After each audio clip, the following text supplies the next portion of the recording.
بسم اللہ الرحمن الرحیم۔ سورہ مبارکہ اعراف آیت نمبر 180۔ عظمت سیدہ کا ایک باب،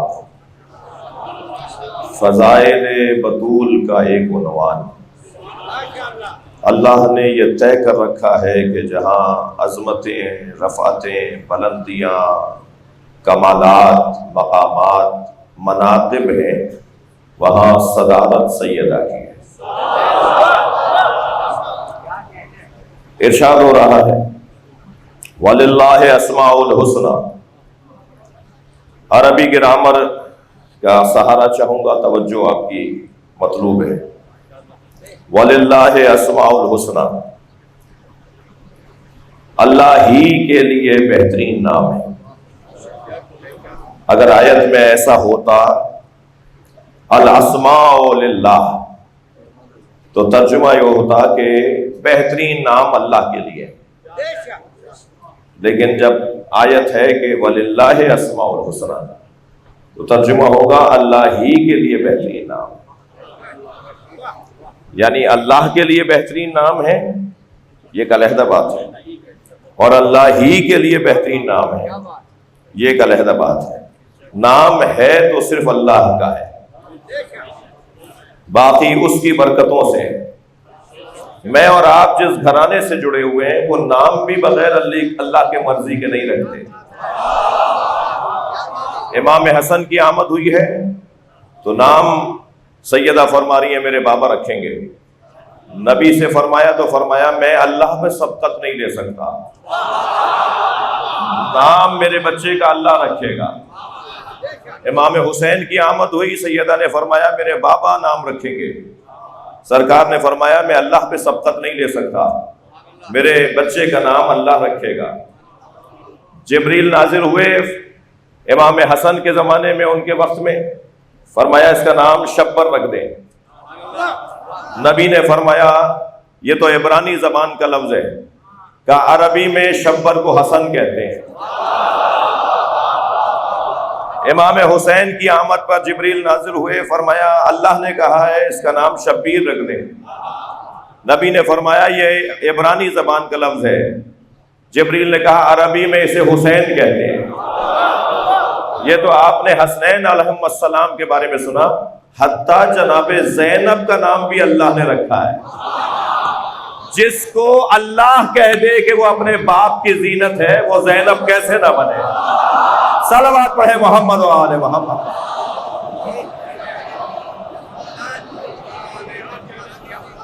اچھا، خاندانی لوگ بیٹھے ہوئے ہیں، میرے کچھ عزیز بھی تشریف فرما ہیں، اور آپ سب میرے عزیز ہیں۔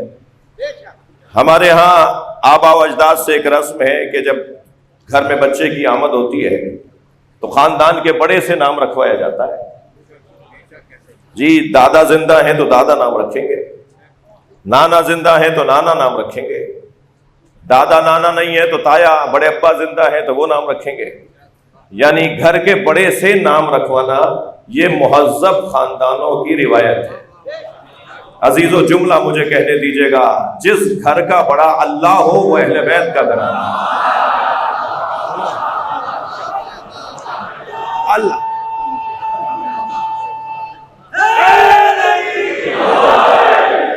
اللہ رکھے گا اس گھر کے فرد فرد کا نام۔ جی کچھ نام تو ایسے ہیں جو اللہ نے رکھے ہیں، وہ ان سے پہلے کسی کے تھے ہی نہیں، یعنی پہلی مرتبہ سنا ہے کہ یہ نام بھی ہے۔ اچھا، ان ناموں میں ایک نام محمد، یہ پہلی مرتبہ عرب دنیا کے کان میں لفظ آیا۔ آمادہ ہیں بات آگے بڑھے؟ میں نے کوئی 6 دفعہ کہہ دیا کہ اللہ نے نام رکھا، یہ بتایا کس نے کہ اللہ نے نام رکھا ہے؟ یہ کون بتا رہا ہے کہ اللہ نام رکھ رہا ہے؟ یہ اسم گرامی محمد یہ اللہ نے رکھا ہے۔ جی میں کہہ رہا ہوں نا اللہ نے رکھا ہے، جب اللہ نے اب کیسے رکھا ہے؟ حضرت عبد المطلب نے گود میں لیا، آواز دے کر کہا میرے لال ابو طالب ذرا قریب آؤ، میں نے اتنا حسین بچہ دیکھا ہی نہیں ہے۔ حضرت ابو طالب قریب آئے، کہا ابو طالب کیا کہتے ہو؟ کہا بابا میں نے دنیا میں اتنا حسین بچہ نہیں دیکھا۔ کہا بیٹا پھر بتاؤ اس کا نام کیا رکھے؟ حضرت ابو طالب نے بے ساختہ فرمایا جس کی تعریف حسین کریں، کیونکہ حضرت عبد المطلب خود قمر بطحا ہے، حضرت ابو طالب خود قمر حرم ہے، یعنی حسن و جمال میں عبد المطلب پورے مکے کا چاند ہے، حسن و جمال میں حضرت ابو طالب کعبے کا چاند ہے، حرم الہی کا چاند ہے۔ جو خود حسین ترین لوگ ہوں وہ اگر کسی کی تعریف کریں تو حضرت ابو طالب نے فرمایا جس کی حسین تعریف کریں اسے محمد کہتے ہیں۔ یہ نام حضرت ابو طالب نے رکھا ہے۔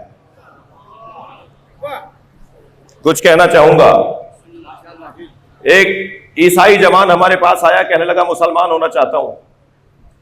ہم نے کلمہ اس سے سنا، اس کے بعد ہم نے کہا نام بتاؤ، تو کہنے لگا ڈیوڈ جان۔ تو میں نے کہا کہ نام بدل لو۔ تو ایک اور نے پوچھا کہ نام کیوں بدلوا رہے ہیں؟ میں نے کہا نام اچھا ہوگا ان کی زبان میں، لیکن یہ اسلامی ناموں میں سے نہیں ہے، اور رسم بھی ہے کہ اگر کافر ماں باپ کا رکھا ہوا نام ہو تو اسے بدل دینا چاہیے۔ کسی میں جرأت ہے کہ کہے محمد نام بدل دے؟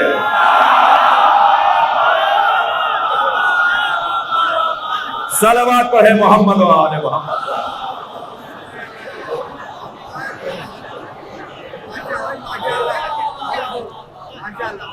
یہ سارا گھرانہ نام رکھتا ہے، مگر ان کا نام وہاں سے آتا ہے، ان کا نام وہاں سے آتا ہے۔ توجہ چاہوں گا، اور نام بھی ہو تو پھر اللہ کے رکھے ہوئے ہو۔ میں آج کے نئے شادی شدہ جوڑوں سے بھی ایک جملہ کہوں گا کہ نیا نام رکھنے کی شوق، ذوق، خواہش، آرزو کوئی اچھی نہیں ہے جی۔ اچھا نیا نام بھی ہو تو کوئی مطلب تو ہو اس کا جی، نامفہوم نام، بے مطلب نام، اور ایسے ایسے نام رکھیں جو اس ممبر کی مجھے اجازت نہیں ہے کہ میں وہ آپ کو سناؤں۔ ممبر کی ایک زبان ہے، ممبر کا ایک لہجہ ہے، میں اس ممبر پہ بیٹھ کے وہ نام آپ کو بتا نہیں سکتا جیسے نام رکھے جا رہے ہیں، مگر کوئی نیا ہونا چاہیے۔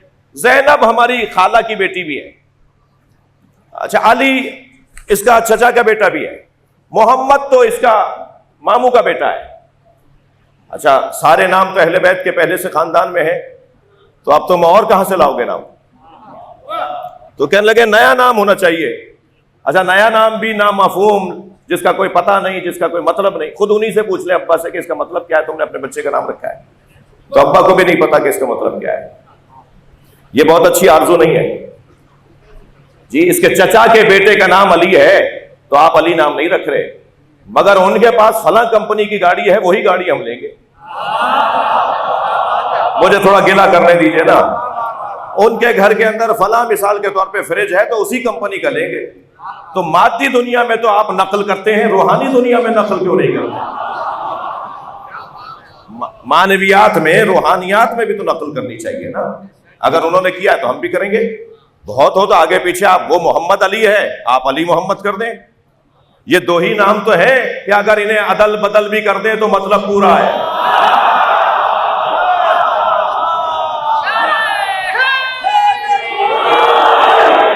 آپ کو محمد ابراہیم ملے گا، ابراہیم محمد نہیں ملے گا۔ آپ کو محمد موسیٰ ملے گا، موسیٰ محمد نہیں ملے گا۔ لیکن یہ علی و محمد کا پیار ایسا ہے کہ محمد علی بھی ملے گا، علی محمد ملے گا۔ صلوات پڑھیں محمد و آل محمد۔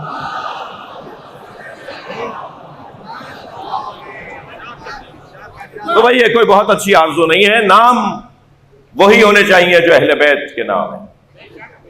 شام کے دربار میں جب یزید ملعون نے امام سجاد سے پوچھا کہ تمہارا نام کیا ہے، امام نے فرمایا علی۔ کہا میں نے تو سنا ہے کہ علی کو کربلا میں مار دیا۔ کہا وہ میرا چھوٹا بھائی تھا جی۔ کہا ایک بچہ بھی کربلا میں مارا گیا ہے حسین کا، کہا وہ میرا سب سے چھوٹا بھائی تھا۔ کہا اس کا نام بھی علی اور بھائی کا نام بھی علی، آپ کا نام بھی علی؟ تو امام سجاد کا جملہ سنیں، امام کا قول سنیں۔ امام فرماتے ہیں میرے بابا حسین فرماتے ہیں کہ اگر اللہ مجھے 100 بیٹے عطا کرتا تو میں سب کے نام علی رکھتا۔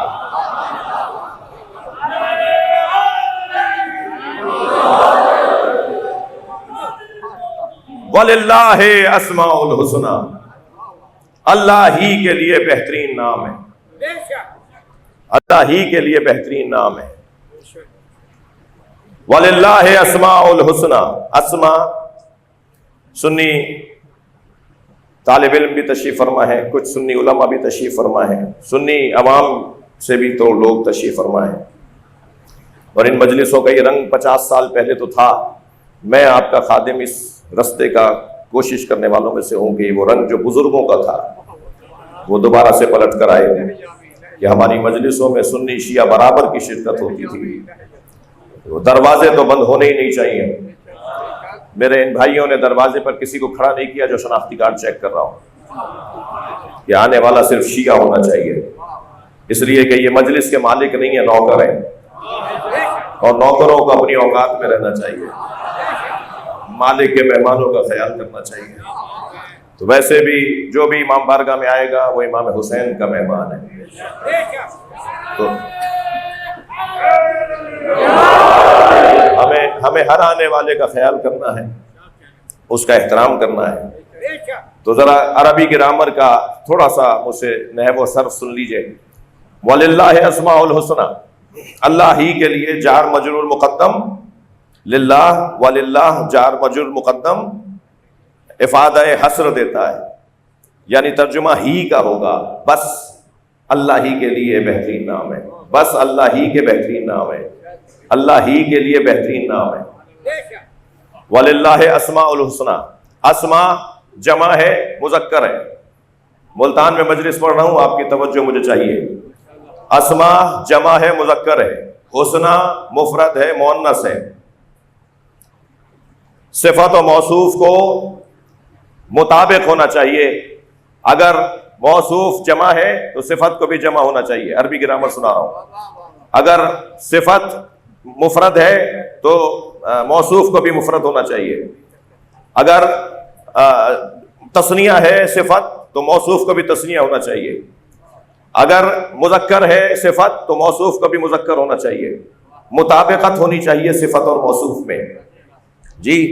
لیکن یہاں عجیب رنگ نظر آ رہا ہے، اسما جمع ہے اور مذکر ہے، حسنہ مفرد ہے اور مؤنث ہے۔ بھائی قاعدہ یہ نہیں ہے جو میں بناؤں، قاعدہ وہ ہے جو اللہ بنائے۔ یہ عربی زبان کا قاعدہ ہوگا، مگر یہاں لغت قرآن سے بنائی جائے گی۔ قرآن نے ایک عجیب رنگ دیا ہے، اسما جمع اور مذکر، حسنہ مفرد اور مؤنث، اس لیے یہ جمع اور مفرد کے اندر مطابقت نہیں ہے کہ 13 مرد معصوم ہے، ایک بیوی معصومہ ہے۔ الاسماء الحسنى، اللہ ہی کے لیے بہترین نام ہے، وہ جو اللہ کے لیے بہترین نام ہے وہ 14 ہے، اللہ کے لیے جو بہترین نام ہے وہ 14 ہے، 14 میں 13 مرد ہے، مذکر ہے، لہذا اسما کا لفظ آیا ہے، ایک بی بی مؤنث، ایک بی بی حسنہ مفرد آیا ہے۔ مجھے اب ایک اور لفظ ہدیہ کرنے کا مجال ہے، اور وہ یہ کہ تمام 13 مرد معصومین کے حسن کو فاطمہ زہرا کہا جاتا ہے۔ صلوات پڑھیں عظمت سیدہ پر۔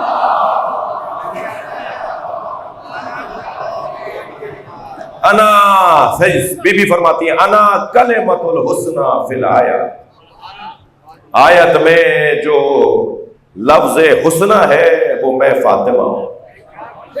سیدہ کے قرآنی ناموں میں سے ایک نام حسنہ ہے جی۔ کمالات اور جمالات جہاں تمام ہو جائیں وہاں سیدہ کا عنوان شروع ہوتا ہے۔ عظمتوں کی حامل بی بی، فضیلتوں کی حامل بی بی، تمام تر کمالات کا مجموعہ، اور ہر عنوان کمال جہاں کمال پر ہو۔ ایک خاتون کی مجلس ترحیم ہے. خواتین کے 4 روپ ہیں: تمہید زندگی، اصل زندگی، نتیجہ زندگی اور حسن زندگی.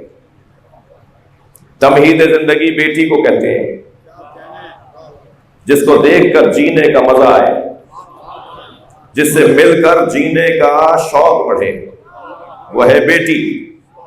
جن گھروں میں بیٹیاں ہیں ان گھروں کی رونق ہی کچھ اور ہے، اور جن گھروں میں بیٹیاں نہیں ہیں وہاں اداسی کچھ اور ہے. جی یہ بیٹی رحمت الہی ہے. میرے اور آپ کے اوپر اگر بیٹی رحمت بن جائے تو میرے گھر کی رونق بڑھ جائے. جو خود رحمت للعالمین ہو، اس کے اوپر اگر اللہ کی کوئی رحمت ہے تو اسے فاطمہ زہرا کہا جاتا ہے. رحمت للعالمین پر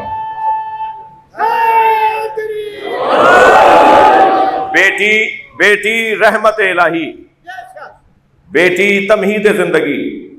اسے دیکھ دیکھ کر کچھ کرنے کا حوصلہ ملتا ہے.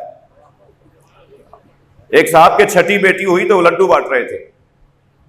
کسی نے پوچھا کہ جی یہاں تو پہلی بیٹی پہ گردن لٹک جاتی ہے، آپ کیا 6ٹھی بیٹی ہوئی ہے تو آپ لڈو بانٹ رہے ہیں؟ کہنے لگے اس لیے لڈو بانٹ رہا ہوں کہ بیٹا ہوتا تو میری آزمائش بڑھ جاتی، بیٹی ہو رہی ہے میرا اطمینان بڑھ رہا ہے. اس لیے کہ بیٹوں کو پڑھانا پڑتا ہے، بیٹی محبتیں پڑھ کر آتی ہے، آداب اور تہذیب پڑھ کر آتی ہے. اللہ کے ہاں سے پڑھ کر اللہ جسے بھیجتا ہے وہ ہے بیٹی. یہی تمہید زندگی جب اپنا روپ بدلتی ہے تو یہ اصل زندگی بن جاتی ہے. اسے زوجہ کہا جاتا ہے. یہ اصل زندگی کی حامل ہے جو زوجہ ہے. اور یہی بیٹی جب اصل زندگی سے گزرتی ہے اور ماں بنتی ہے تو پھر یہ نتیجہ زندگی کہلاتی ہے. اور یہ جب ماں بنتی ہے تو اس کا عنوان ہی کچھ اور ہے. اور پھر ایک اور عنوان ہے اس کا، اور وہ ہے حسن زندگی، جسے بہن کہا جاتا ہے. ان بھائیوں کی زندگی میں حسن ہی کچھ اور ہے جن کے ہاں اللہ نے بہنیں عطا کی ہیں. کمال ہے سیدہ کے وجود کا. تمہید زندگی ہے تو مصطفیٰ کے لیے، اصل زندگی ہے تو علی کے لیے، نتیجہ زندگی ہے تو حسنین اور زینب بی بی اور ام کلثوم کے لیے. اللہ اکبر. ایک عنوان سیدہ کے ہاں خالی اس لیے رکھا تاکہ زینب کی قدر ہو سکے، تاکہ جناب زینب کی منزلت اور قدر کا احساس ہو سکے. وہ جو حسن زندگی ہے وہ جناب زینب کا عنوان ہے. اور حسن بھی ایسا کہ حسین کا کام، حسین مولا کی کربلا بغیر بہن کے مکمل نہیں ہوگی. اگر سیدہ زینب نہ ہوتی تو اصحاب اخدود کی طرح بہت ساری قربانیاں تاریخ میں گم ہو گئیں. یہ قربانی بھی گم ہو جاتی، مگر اللہ اسے گم نہیں کرنے دیتا. اللہ نہیں چاہتا کہ یہ گم ہو، لہذا حسین کے ساتھ زینب کو جوڑ دیا. جسے علامہ اقبال کہتے ہیں اللہ اللہ، جسے علامہ اقبال فرماتے ہیں حدیث عشق دو باب است کربلا و دمشق. عشق کی 2 ہی داستانیں، حدیث عشق 2 باب است کربلا و دمشق. یکے حسین رقم کر دیگرے زینب. عشق کی ایک داستان کربلا میں حسین نے رقم کی ہے اور دمشق میں زینب نے. عزیزو، مفہوم بہت روشن ہے کہ ہم حکم رکھتے ہیں، ہمارے اوپر حکم ہے، ہمیں حکم دیا گیا ہے کہ اپنی مجلسوں کو علی کے ذکر سے زینت دو. یعنی ہماری ضرورت بھی ہے علی مولا کا ذکر، ہماری ضرورت بھی ہے اور ہماری محبت کا تقاضا بھی ہے. کیا کمال ہے اس ذات کا کہ اگر اس کے برابر کوئی وجود نہ ہوتا تو نصیریوں کو بولنے کا موقع مل جاتا. اللہ نے اس کا ہم پلہ بنا دیا جس کو فاطمہ زہرا کہا جاتا ہے. مولا علی کے برابر بنا دیا جناب زہرا کی ذات کو. اگر علی کے کوئی برابر ہے تو وہ مولا علی کے برابر اگر کوئی ہے تو وہ مولاتی جناب زہرا ہے.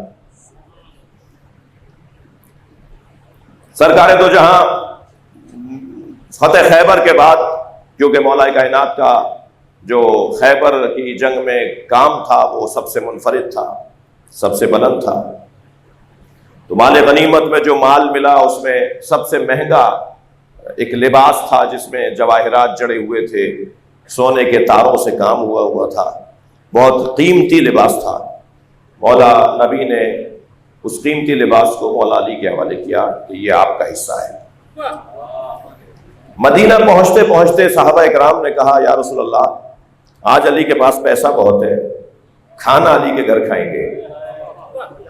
جب مولا علی کے دروازے پر پہنچے تو مولا سے یہ جملہ جب کسی صحابی محترم نے کہا کہ آپ کو اتنا قیمتی لباس ملا ہے، آج کھانا آپ کے ہاں کھانا ہے، تو مولا نے فرمایا وہ تو میں خیبر سے گھر آتے ہوئے رستے میں بانٹ چکا، مگر میرے دروازے پر آنے والا خالی ہاتھ نہیں جاتا۔ تو آپ کی محبتوں کا مجھ پر تقاضا ہے۔ بیٹھنے کا کہا مہمانوں کو اور خود سیدہ کے قریب گئے۔ سیدہ گھر میں کھانے کو کھلانے کو کیا ہے؟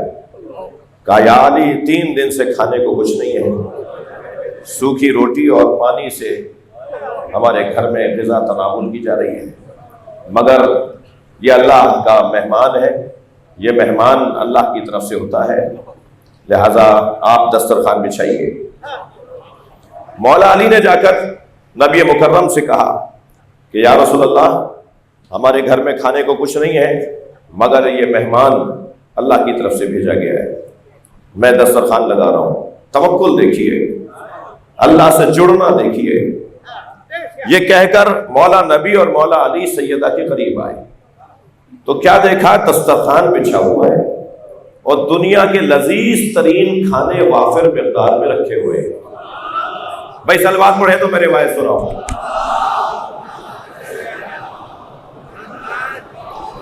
دنیا کے لذیذ ترین کھانے دسترخوان پہ لگے ہوئے ہیں۔ تو نبی مکرم نے سوال کیا انا لک ھذا یا زہرا، اے میری بچی، اے میری بیٹی زہرا، یہ کہاں سے آیا؟ اچھا کھانے بتا رہے ہیں کہ یہاں کی غذائیں نہیں ہیں، وہ ظرف بتا رہے ہیں کہ یہاں کے ظرف نہیں ہیں، اور طرح طرح کے کھانے چنے ہوئے ہیں، دسترخوان بڑا وسیع ہے۔ سرکار دو جہاں نے پوچھا یا زہرا انا لک ھذا، قالت ہوا من عند اللہ ان اللہ یرزق من یشاء بغیر حساب، بابا یہ اللہ کی طرف سے آیا ہے اور اللہ جسے چاہے بغیر حساب عطا کر دے۔ یہ جملہ، یہ سیدہ کا جملہ سن کے نبی کی آنکھوں میں آنسو آ گئے۔ نبی نے فرمایا کہ جب میں، توجہ اب روایت سنانے جا رہا ہوں، جب میں قرآن کی یہ آیت پڑھتا تھا مجھ پر یہ نازل ہوئی اور میں اس کو دہراتا تھا کہ جس میں زکریا علیہ السلام جب حضرت مریم کے پاس گئے، دروازہ باہر سے بند کر کے جاتے تھے، میں بچوں کو بتا رہا ہوں، بیت المقدس میں حضرت مریم کے لیے حضرت زکریا نے ایک حجرہ بنوایا، اور جب جاتے تھے اپنے حصول معاش کے لیے تو دروازے کو باہر سے تالا ڈال کے چلے جاتے تھے۔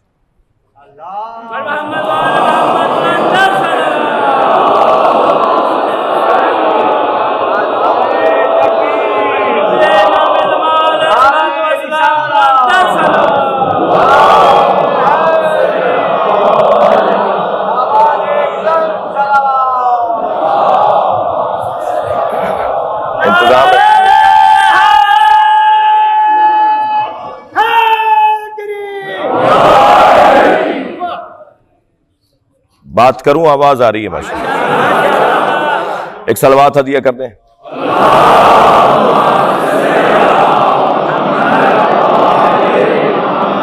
حضرت زکریا جب باہر جاتے تھے تو آپ دروازے کو باہر سے بند کر کے چلے جاتے تھے۔ یہ تاریخ کا عجیب باب ہے، عجیب عنوان ہے، آخر ایسا کیوں کرتے تھے؟ آج اگر ہم اپنی بچیوں سے کہیں کہ فلاں مارکیٹ میں نہ جانا، فلاں جگہ نہ جانا، تو ہم بچیوں پر شک نہیں کر رہے، اس ماحول سے انہیں بچا رہے ہیں۔ اگر آج کی بچی یہ کہے کہ آپ ہم پر اعتبار نہیں کرتے، آپ ہمارے اوپر شک کر رہے ہیں، نہیں.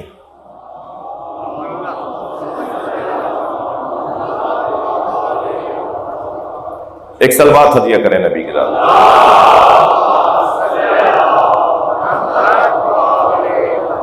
ماشاء اللہ ماشاء اللہ, اس سے بہتر سلوات نبی کی ذات.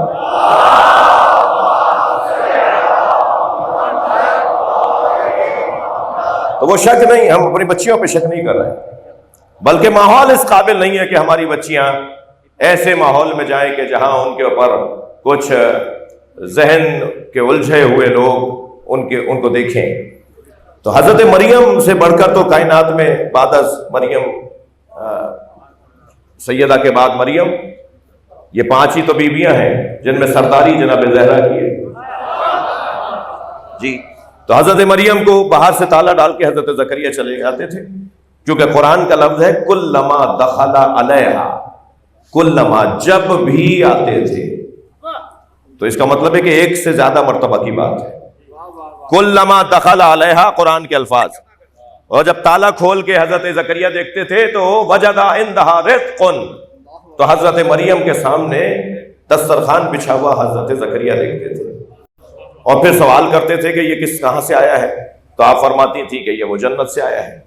تو نبی فرماتے ہیں کہ جب قرآن کی آیت مجھ پہ نازل ہوئی, توجہ چاہوں گا, سرکار بھی چاہتے ہیں کہ سیدہ کی عظمت بیان ہو. فرماتے ہیں جب میں قرآن کی آیت پڑھتا ہوں, جب یہ آیت نازل ہوئی تو میں یہ سوچتا تھا کہ اللہ میری فاطمہ کو یہ عظمت کب عطا کرے گا, میری فاطمہ کو یہ مقام کب ملے گا. فرمایا یا زہرا, وہی الفاظ جو حضرت زکریا نے حضرت مریم کے لیے قرآن میں کہے, وہی الفاظ نبی نے سیدہ کے لیے کہے. یا زہرا انا لک ھذا, یہ کہاں سے آیا؟ فرمایا ہوا من عند اللہ, ان اللہ یرزق بغیر حساب, اللہ جسے چاہے بغیر حساب عطا کرے. یہ جملہ سننے کے بعد اب ذرا سرکار کا فرمان دیکھیے.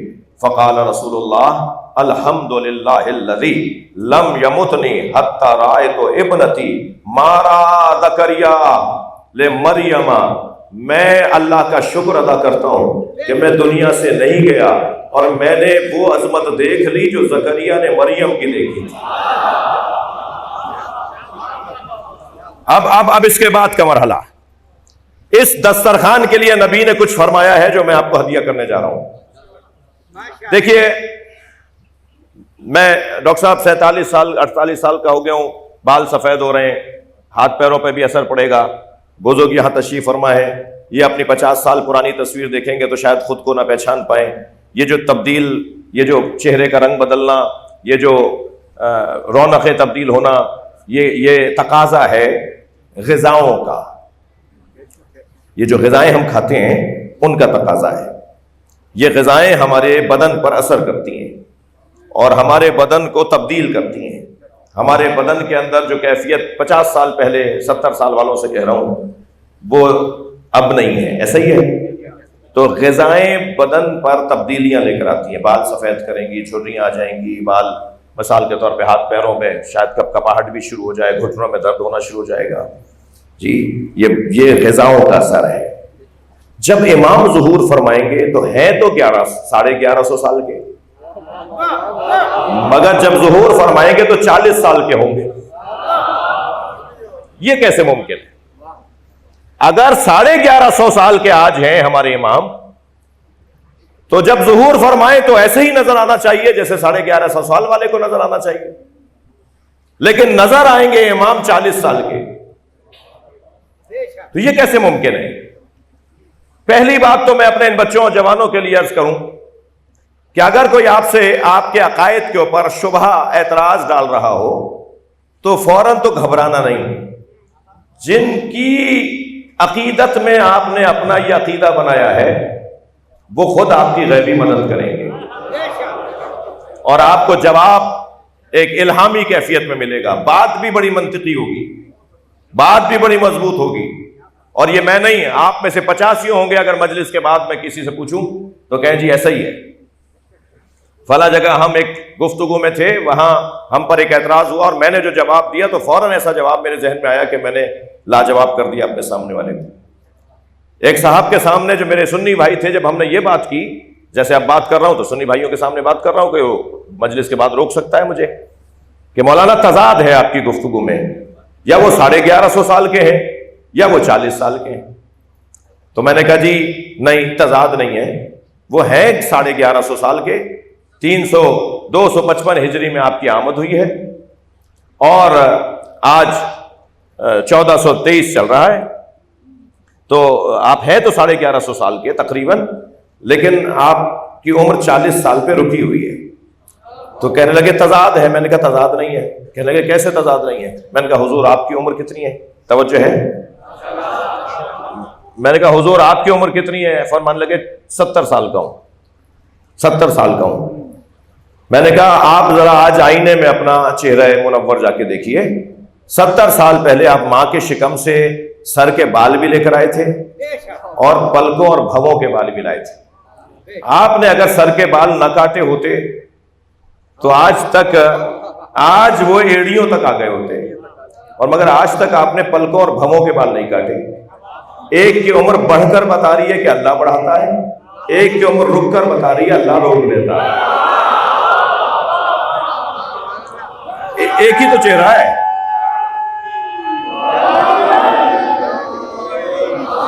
اچھا، بہت سی لوگوں کی خواہش ہے کہ قرآن سے بات کیجئے. جی اچھی خواہش ہے، مگر اپنا قد دیکھ کر بات کرنا چاہیے. جی بہت سے لوگ کہتے ہیں صرف قرآن سے بات کیجئے. ایک صاحب کہنے لگے صرف قرآن سے مولانا بات ہو، کوئی حدیث میں آپ سے نہیں سنوں گا. میں نے کہا بھائی یہ قرآن اللہ کا کلام ہے، یہ بھی ہمیں حدیث نہیں بتایا ہے.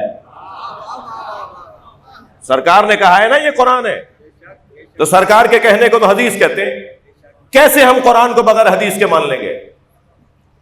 اچھا حدیث تو 350 سال کے بعد پہلی کتاب لکھی گئی، تو کتاب 350 نبی کی رحلت کے 350 سال کے بعد ضرور لکھی گئی ہے، مگر حدیث 350 سال کے بعد نہیں آئی ہے. حدیث کے محافظ تھکیں گے نہیں میری باتوں سے. حدیث کے محافظ صحابہ کرام ہوں گے، مجھے یقین نہیں ہے.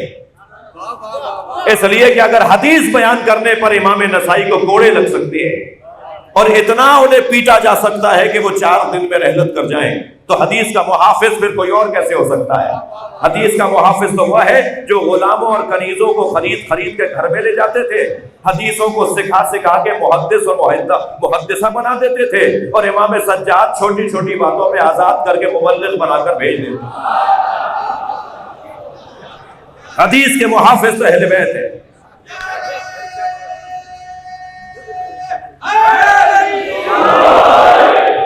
آپ نے دیکھا جو امام خود اپنا کام اپنے ہاتھ سے کرتے ہو، ان کے گھر میں 60 کنیزیں، 40 غلام. امام سجاد کے گھر میں 100 کنیزیں اور غلام، اور کام اپنے ہاتھ سے کرتے ہیں اپنا. تو یہ غلام اور کنیزیں کیوں رکھ رہے تھے امام؟ یہ صرف امام سجاد نہیں، ائمہ اہل بیت کا یہی طریقہ تھا. اس لیے کہ حدیث کے بیان پر پابندی تھی امام صادق کے زمانے تک. حضرت عمر ابن عبدالعزیز نے آ کر پابندی ختم کی ہے.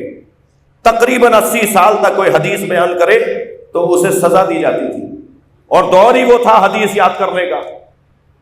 جی مثلا ابھی تازہ مجلس کوئی سن کے جائے گا تو 1 گھنٹے تک تو بتا سکے گا کہ کیا بولا انہوں نے مجلس میں، لیکن اسی بندے سے آپ 1 سال بعد پوچھیں کہ فلاں مجلس میں وہ آئے تھے، کیا بول کے گئے تھے، اسے یاد ہی نہیں ہوگا. تو جو یاد کرنے کا دور تھا اس پہ آپ نے پابندی لگا دی. حدیثیں یاد کرنے کا جو دور تھا آپ نے اس پہ پابندی لگا دی، اور پابندی بھی اتنی سخت کہ عام بندے کا تو کیا کہنا، وہ کیا کرے جب امام نسائی جیسا معتبر نام عالم اسلام کا، انہیں حدیث بیان کرنے پر سزا دی جائے اور حدیث بیان نہیں کر سکتے. تو سارا معاشرہ حدیث پر پابندی کا شکار، مگر اہل بیت کہتے ہی انہیں ہیں جو زمانے سے متاثر نہیں ہوتے، زمانے کو متاثر کرتے ہیں. لہٰذا انہوں نے طریقہ تبدیل کر دیا اپنا. اب مسجد میں جا کر حدیث بیان نہیں کریں گے، ہم اپنے گھر میں بلا لیں گے ان لوگوں کو کہ جنہیں کنیز کا نام دیں گے اور غلام کا نام دیں گے، اور پھر انہیں حدیثیں سکھائیں گے، انہیں حافظان حدیث بنائیں گے، اور ایک پانی پلا دینے پر انہیں آزاد کر دیں گے. دسترخوان سیدھا کیا ایک کنیز نے، امام نے فرمایا ذرا ہمیں فلاں حدیث تو سناؤ. انہوں نے حدیث سنا دی، امام نے فرمایا جاؤ میں نے تمہیں آزاد کر دیا. یہ کنیز اور غلام آزاد نہیں ہو رہے تھے، محدث اور مفتی آزاد ہو رہے تھے۔ صلوات پڑھ لیں محمد و آل محمد۔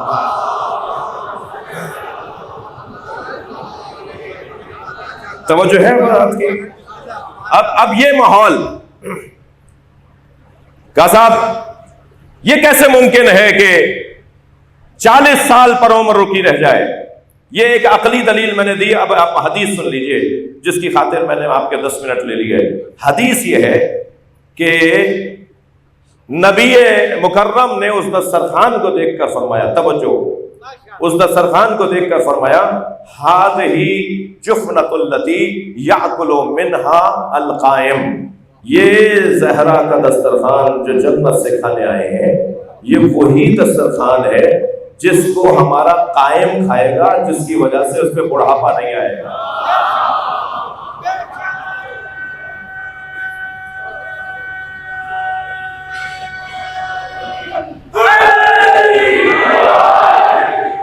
یہ تو سب بچوں کو پتا ہے نا کہ جنت میں جب ہم کھانے کھائیں گے تو ان کا اثر نہیں ہوگا۔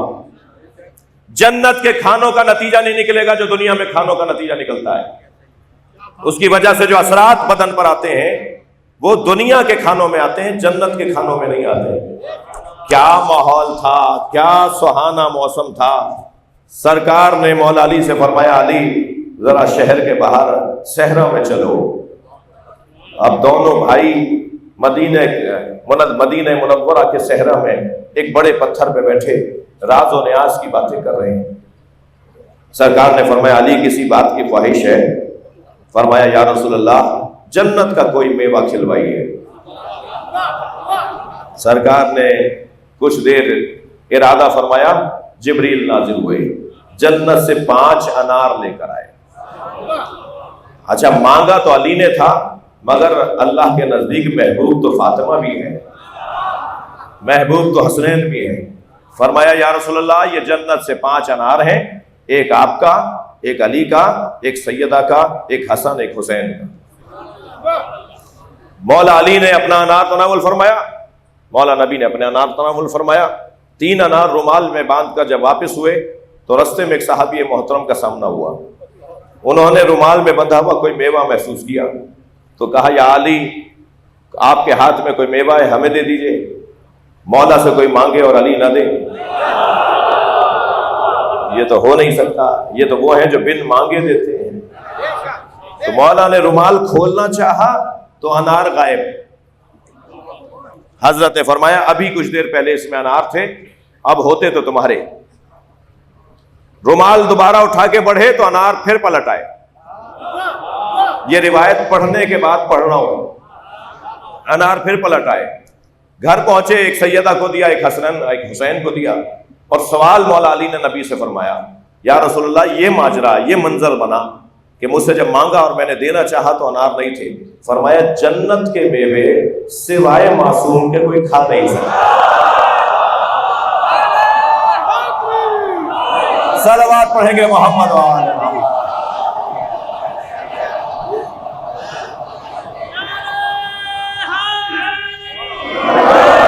بلندر صلوات محمد و آل محمد۔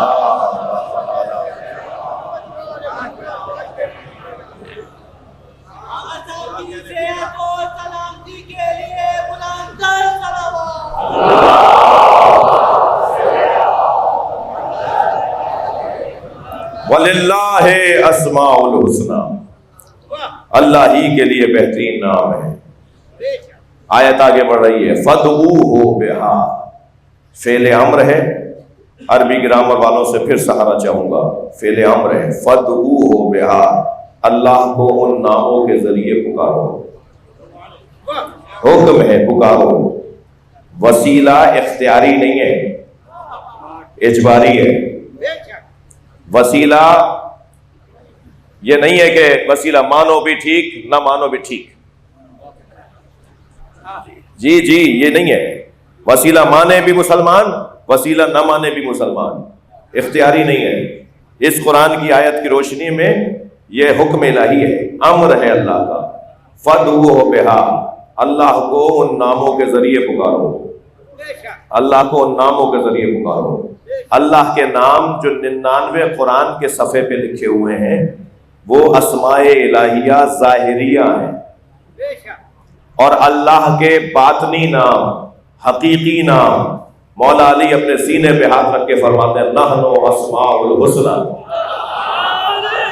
ہم ہی اہل بیت اللہ کے بہترین نام ہیں، الذی امر اللہ ان یدعى بہا، ہم ہی وہ نام ہے کہ جن کے بارے میں اللہ نے حکم دیا ہے کہ ان ناموں سے مجھے پکارو، ہم ہی اللہ کے بہترین نام ہیں۔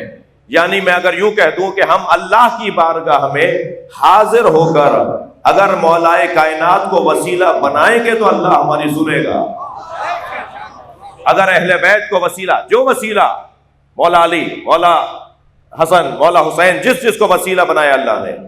اچھا عجیب بات ہے، توجہ، عجیب بات ہے، بات سمجھنے کی ہے اور توجہ کی ہے۔ میں نہیں کہتا کہ جو لوگ وسیلے کو نہیں مانتے وہ کافر ہیں، نہیں، توجہ نہیں ہے، احساس نہیں ہے۔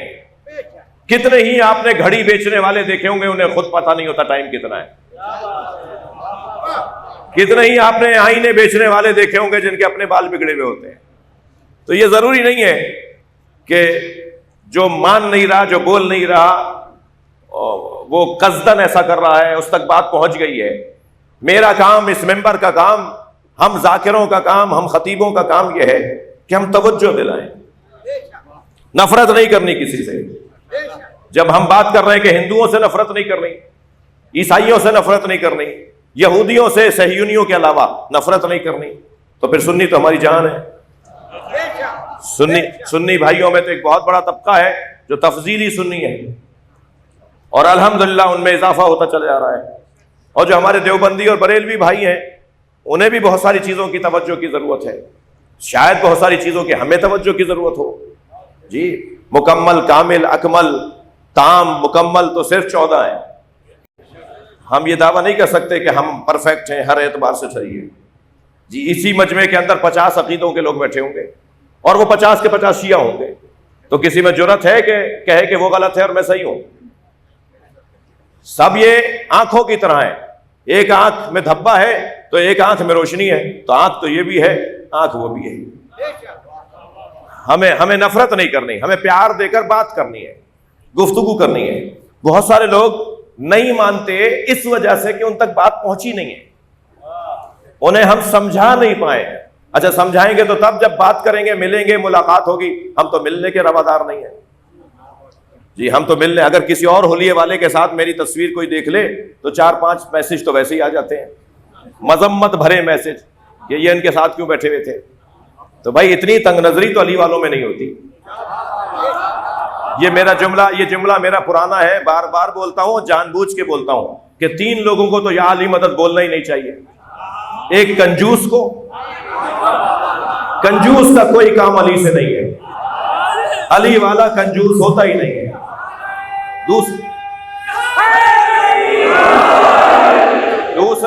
دوسرا یا علی مدد کہنے والے کو جو دوسری کمزوری جس کے اندر ہے 6 دفعہ سوچنا چاہیے، وہ ہے بزدل۔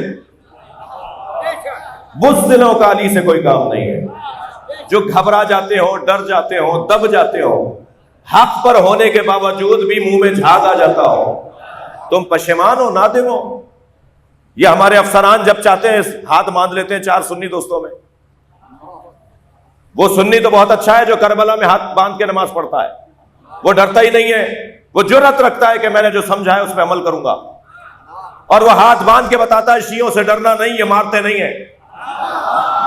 مگر یہ ہمارا شیعہ افسر کیا ہو جاتا ہے اسے، یہ 4 سنیوں میں ہاتھ باندھ لیتا ہے۔ جی نادم ہو، پشیمان ہو کہ علی کو مانتے ہو؟ دل چھوٹا کیوں کر رہے ہو؟ مولا علی کو مانتے ہو، فقہ صادق کے پہ عمل کرتے ہو، سینہ ٹھوک کے کہو علی والا ہو، جرأت کے ساتھ بات، جرأت کے ساتھ بات کرو، کہو میں مولا علی کو مانتا ہوں۔ اس میں پریشانی کی کیا بات ہے؟ تو بزدل علی والا نہیں ہوتا جی۔ اور تیسرا جسے 6 دفعہ سوچنا چاہیے مولا علی کا نام لینے سے پہلے، وہ ہے تنگ نظر، گھٹا ہوا دماغ، فصیلے کھڑا کرنے والا، لڑائیوں کی باتیں کرنے والا، عیب نکالنے کے علاوہ کوئی کام ہی نہیں ہے جسے۔ چمن چمن گلی گلی چمن چمن گلی گلی نگر نگر گلی گلی نگر نگر گلی گلی نعرہ حیدری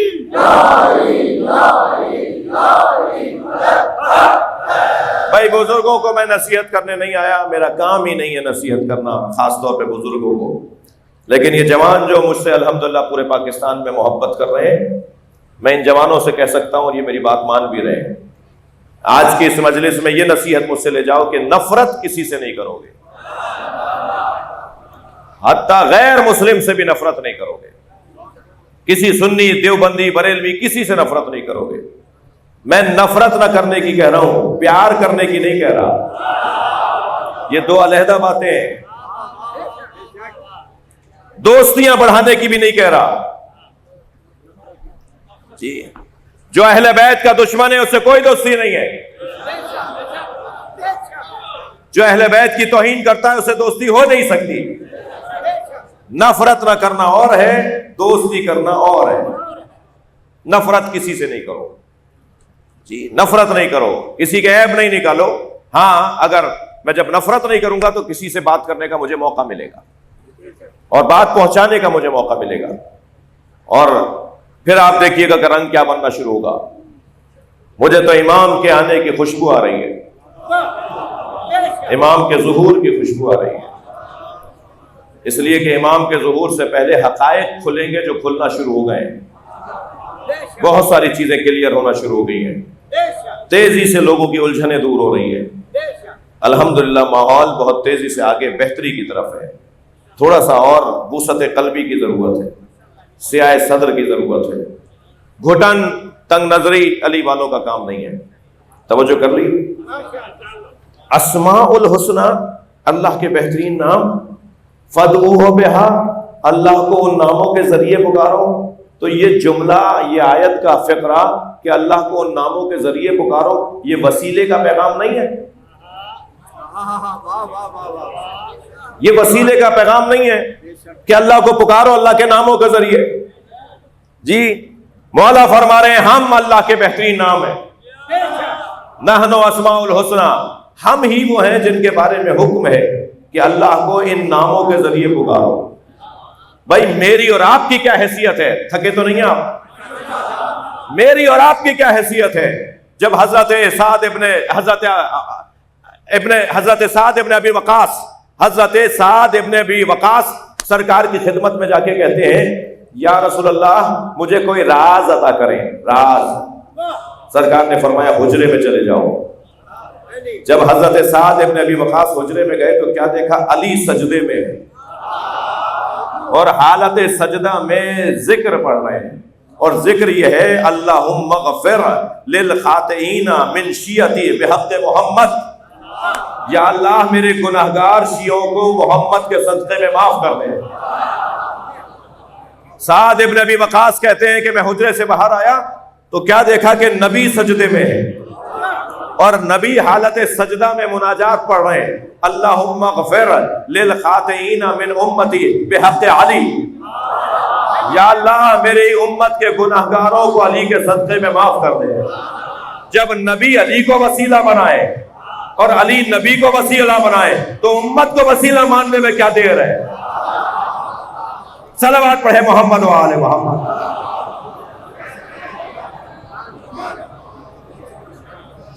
بلند تر صلوات پڑھ لیں۔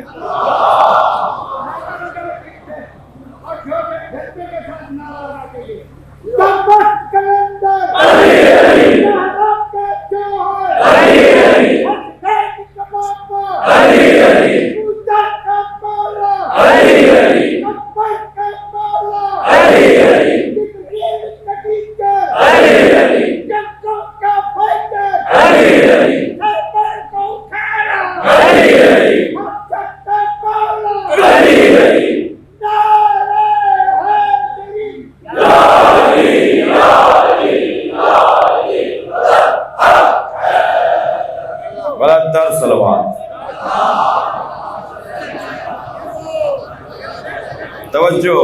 توجہ, ایک صلوات اور پڑھے محمد والے. کیا کریں, مجلس تو ہماری پاکستان میں ہو رہی ہے نا, اور یہ ہماری اپنی ثقافت ہے. میں تو انہیں کراچی سے لے کے نہیں آیا. صلوات پڑھ لے ذرا محمد والے.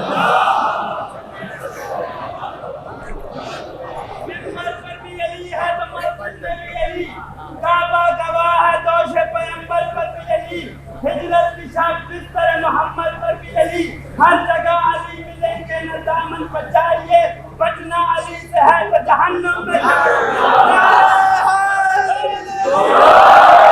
وَلِلَّهِ أَسْمَاءُ الْحُسْنَى فَادْعُوهُ بِهَا, اللہ کے لیے بہترین نام ہے, ان ناموں کے ذریعے اللہ کو پکارو. تھک تو نہیں رہے؟ ایک میں آپ کو حسین روایت سنانا چاہ رہا ہوں. سرکار مولا علی سفر پر ہیں, اور تنہا سفر کرنا علی کو پسند نہیں ہے. لہذا ایک مسافر کو دور دوڑتے ہوئے, اس کا گھوڑا دوڑتے ہوئے دیکھا.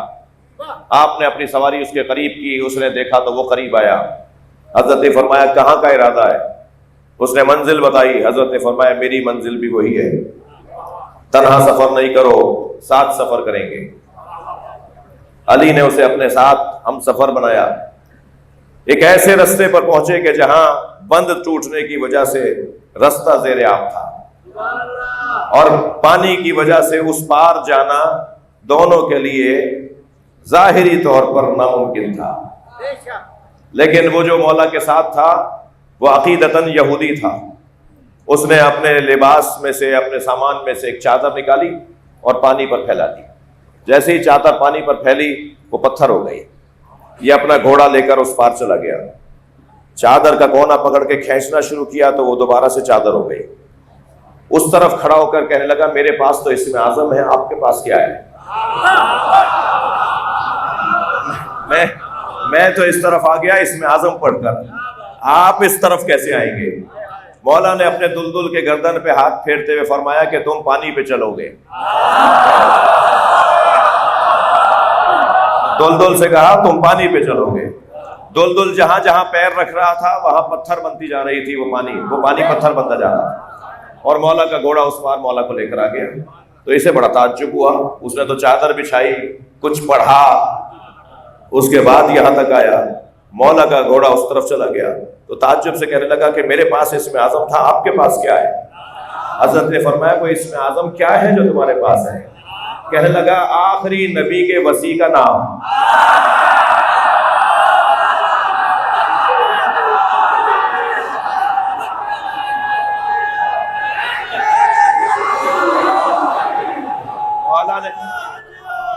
مولا نے فرمایا جس کا نام لے کے تم دریا پار کرتے ہو وہ علی میں ہوں.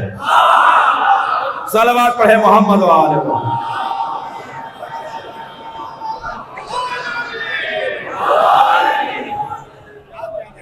وَلِلَّهِ أَسْمَاءُ الْحُسْنَى, اللہ کے لیے بہترین نام ہے, اور اللہ کا ایک بہترین نام علی ہے. اللہ کا ایک بہترین نام فاطمہ ہے. اللہ کا ایک بہترین نام حسن اور ایک حسین. بتائیں حسین پہ رونے والے کہ جب اس نام کو آپ پکارتے ہیں تو اللہ جواب دیتا ہے یا نہیں؟ سب سے بڑی دولت جو اللہ سے حسین کے تصدق میں ہمیں ملتی ہے وہ ہے اطمینان قلب. یبن الشبیب, جب پریشانیاں تمہیں گھیر لیں, امام رضا فرما رہے ہیں اپنے صحابی سے, اے فرزند شبیب جب پریشانیاں تمہیں گھیر لیں تو فبکی للحسین, تو میرے جد حسین پہ رو لینا, تمہاری ساری پریشانیاں دور ہو جائیں گی. کیا نام ہے حسین. جب یہ نام زبان پہ لیا جاتا ہے آنکھوں میں آنسوؤں کا سیلاب امٹنے لگتا ہے. اور یہ میرا اور آپ کا حال نہیں ہے. میں چہرے دیکھ رہا ہوں, میں رونے والوں کو دیکھ رہا ہوں. حضرت آدم نے اللہ سے کہا تھا یا اللہ جب میں پنجتن میں حسین بولتا ہوں، محمد بولتا ہوں، علی، فاطمہ، حسن بولتا ہوں تو میرے اوپر وہ اثر نہیں ہوتا، لیکن جب حسین بولتا ہوں تو مجھے رونا آتا ہے، میرا دل ٹوٹنے لگتا ہے، دل کرتا ہے کہ میں آنسوؤں سے رو۔ تو اللہ نے جواب دیا ہے آدم یہ حسین کربلا کے میدان میں بھوکا پیاسا مارا جائے گا، اس کے اعضاء کو مقطع کیا جائے گا، اس کے بدن پہ گھوڑے دوڑائے جائیں گے، اجر و کمال اللہ۔ مرحومہ مغفورہ کی خواہش تھی کہ ان کی مجلس سویم چہلم میں برسی میں حضرت علی اکبر کے مسائل پڑھے جائیں۔ مجھے ان کے بچوں نے، ان کے خانوادے کے لوگوں نے حکم دیا ہے کہ مصائب ہوں تو اب مصائب ہوں تو حسین کے جوان علی اکبر کے۔ کربلا میں شہید تو ایک سے بڑھ کر ایک صفات کا حامل تھا، کس شہید کا تذکرہ ہو؟ حضرت قاسم کا، جو بار بار چچا کے پاس آ کے کہہ رہے ہیں کہ مجھے جانے کی اجازت دیجیے، اور امام فرما رہے ہیں تم اپنی بیوہ ماں کا سہارا ہو، اور پھر ایسا بھی مرحلہ آیا، فرمایا ماں کہتی ہیں کہ اب خیمے میں نہ آنا، کیا جب جاؤ گے کہ جب علی اکبر شہید ہو جائیں گے؟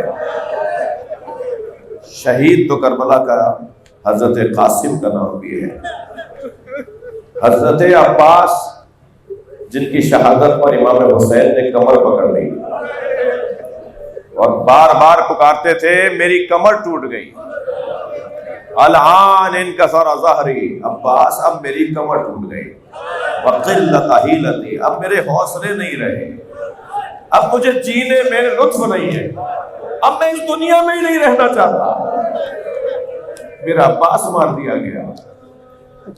شہادت تو مولا عباس کی بھی انفرادی شہادت ہے۔ کربلا میں ایک اور جنازہ بھی ہے، آپ کی آنکھوں میں آنسو ہے، کربلا میں ایک اور جنازہ بھی ہے، چھوٹا بہت تھا مگر حسین سے اٹھتا نہیں تھا، کبھی آگے جاتے تھے انا للہ، کبھی الٹے پیر واپس آتے تھے رضن بقضائہ و تسلیما لامرہ۔ مگر عزاداروں، حضرت علی اکبر کی شہادت میں 3 امتیاز ہیں، 3 امتیازی کیفیت ہے۔ اب حضرت علی اکبر جیسی شہادت 3 اعتبار سے کسی کی نہیں ہے۔ سب سے پہلا امتیاز تو یہ ہے کہ کسی شہید سے امام حسین نے یہ نہیں فرمایا، کسی مجاہد سے، کسی میدان میں جانے والے سے یہ نہیں کہا کہ جا کے بیویوں سے اجازت لو،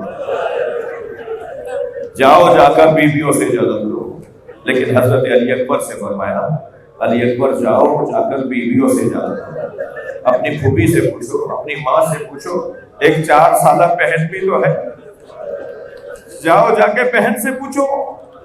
اور حضرت علی اکبر خیموں کے درمیان ایک مشترکہ جگہ تھی جہاں کھڑے ہو کر سلام کرتے ہیں، السلام علیکم یا نیلا یا ام کلثوم یا جاریۃ فضہ یا ام لیلا یا ام ربا یا ام فروہ یا سکینہ۔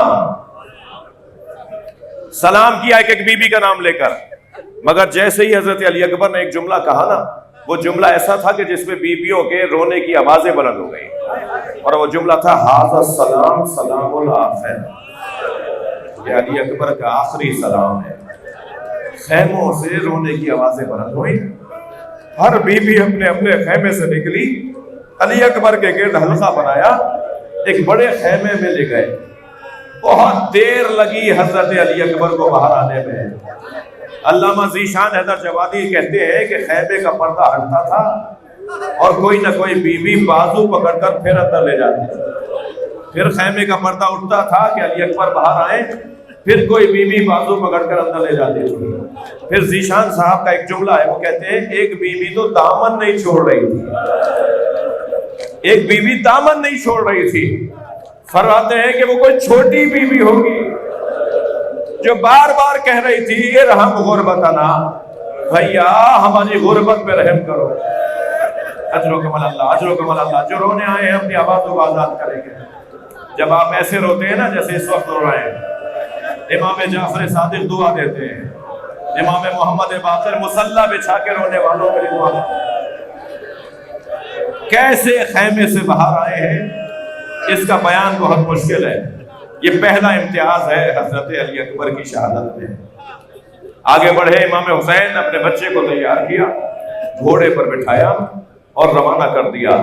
کچھ فاصلے پہ گھوڑا گیا تھا کہ حضرت علی اکبر کے کان میں آواز آئی جیسے کوئی پیچھے دوڑتا ہوا۔ ہاں، مڑ کر دیکھا تو بوڑھا باپ، مہلن مہلا یا بنیا، آہستہ آہستہ جاؤ میرے لال، آہستہ جاؤ۔ گھوڑے سے فوراً اتر آئے، بابا آپ نے تو رخصت کر دیا تھا۔ فرمایا کاش تمہارے تم جیسا جوان بیٹا ہوتا۔ اجرکم اللہ، اجرکم اللہ۔ کیسے رخصت کیا بیٹے کو، یہ بیان بڑا مشکل ہے۔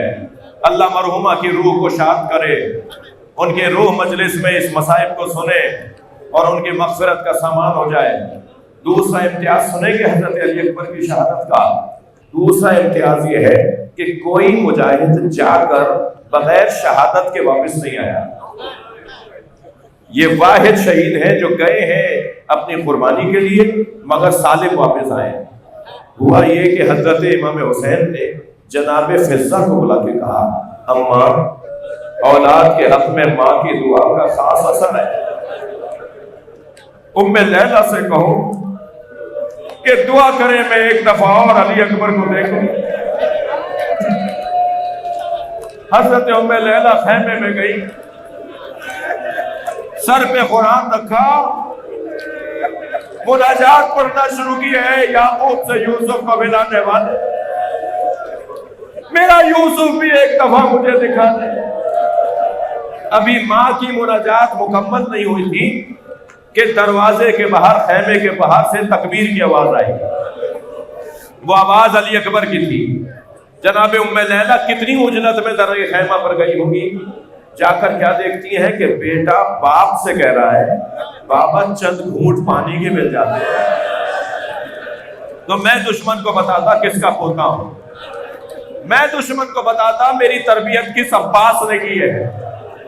اب باپ سے بیٹا پانی مانگ رہا ہے، اور کون بیٹا پانی مانگ رہا ہے؟ جو 3 سال کی عمر میں مدینہ منورہ میں مسجد نبوی میں امام حسین مصلی پہ بیٹھے عبادت کر رہے تھے کہ علی اکبر برابر جا کے بیٹھ گئے، بے موسم فرمانے لگے مجھے بابا انگور کھانے ہیں۔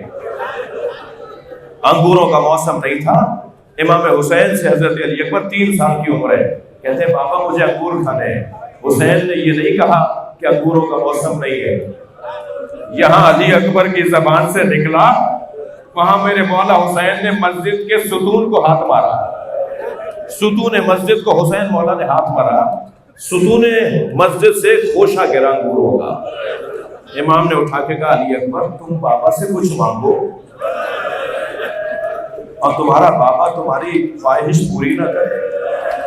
رونے والوں سے سوال کر لوں، جو 3 سالہ علی اکبر کو معجزے سے انگور کھلائے، وہ کڑیل جوان علی اکبر کو پانی مانگنے پر اللہ نے امتحان حسین،